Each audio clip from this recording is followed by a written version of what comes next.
বন্ধুরা দেখুন, কচু শাক করছি। নারকোল, শুকনো লঙ্কা, কালিজিরা, তেজপাতা সব ভেজে কচু শাক করছি।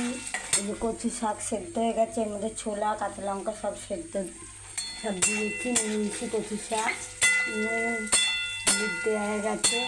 দেখুন কচু শাকটা নারকোল দিয়ে নারকোল সব ভাজছি, তারপর কচু শাকটা দেবো, দিয়ে নাড়াবো, তারপরে চিনি দিয়ে নামিয়ে নেবো।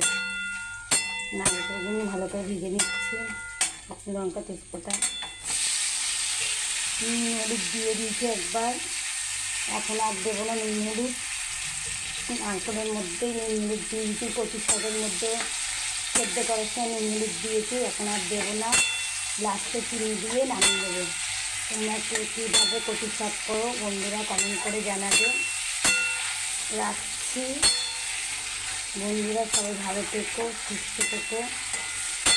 কাঁচা লঙ্কা দিয়েছি, লাস্টে নুন হলুদ দিয়ে সেদ্ধ করেছিলাম কচু শাকটা, আবার নারকেলের মধ্যে নুন হলুদ দিয়েছি, এখন নুন হলুদ দেবো না, আর লাস্টে চিনি দিয়ে নামিয়ে দেবো। রাখছি বন্ধুরা, টাটা।